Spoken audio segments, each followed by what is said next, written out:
Every decade, in the United States, Americans fill out a pamphlet to confirm how many people exist within all 50 US states. In 2012, 2016, and recently in 2020, this is the Electoral College map had and the number that determined how many Electoral College votes that particular state had in the National Electoral College. After the US Census gives the information, many states' maps will be redrawn to adjust with the rising or shrinking population.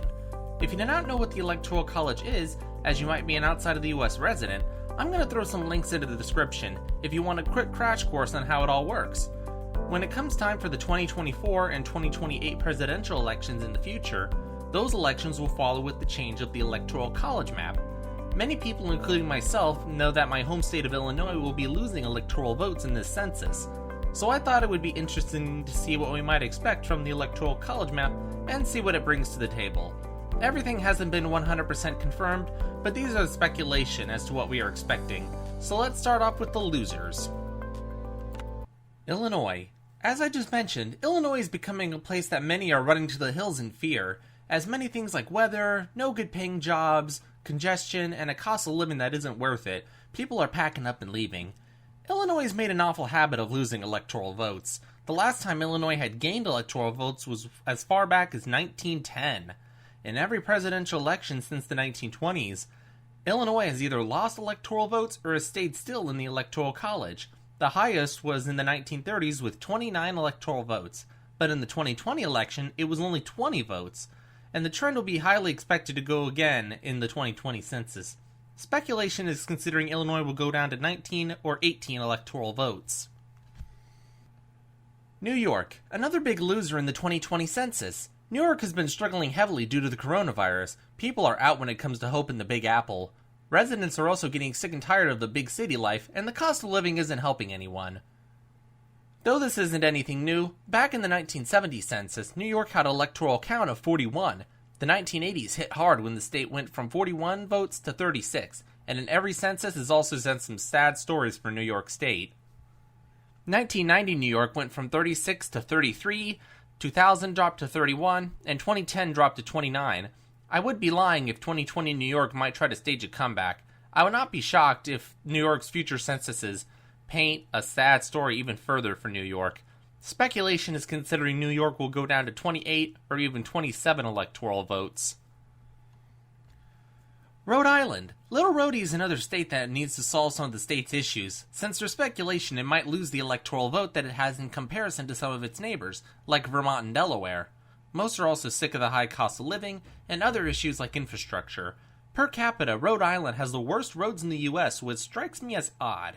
When you're in a state that is small as that, you would think it would be easy and wouldn't be difficult to fix up the roads, but I guess they somehow managed to suck at the job so much to care. Though the congestion also has something to play in the issue of construction. The 1930s was the last time Rhode Island changed, when Rhode Island went from 5 to 4 electoral votes. 2020 might finally break that 90-year streak of staying still. Alabama. For sure a strange case, since Alabama isn't losing people per se, but more preferably, the state isn't keeping up with the US average on how much growth should be taking place with other states. Much like Alabama's neighbor Mississippi, Alabama isn't very desirable for many Americans looking for a new place to call home, so people are looking to other neighboring states, like Georgia, Florida, and Tennessee. The current speculation is that Alabama will go down from 9 to 8 or even 7 electoral votes. The last time Alabama lost votes was in the 1970 census, when they had 10 votes in the previous censuses. West Virginia. Per capita, West Virginia is suffering the most economically in the U.S., as well as losing the most residents per capita.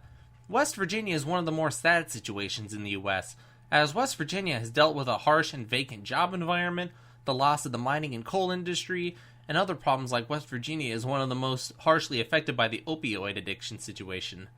In the 1990s, West Virginia went down to 5 electoral votes. Current speculation will suggest West Virginia will go down to 4 votes.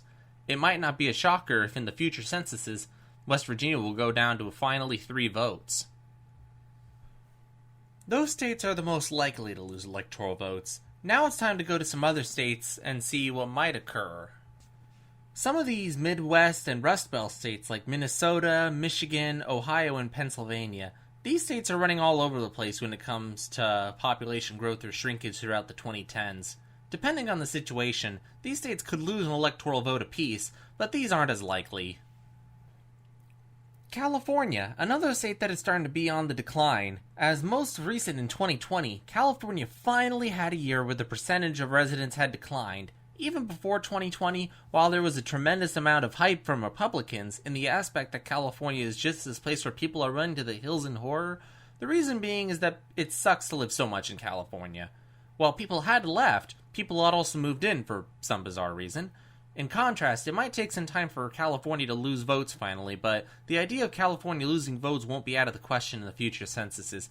However, Side Chatter is thinking California might go from 55 to 54 electoral votes. After spending some time bashing on states that aren't holding residents, it's time to take a peek at some states that are doing things right. Texas, the country's biggest excited state, Texas is becoming more of a hotspot for many people across the nation.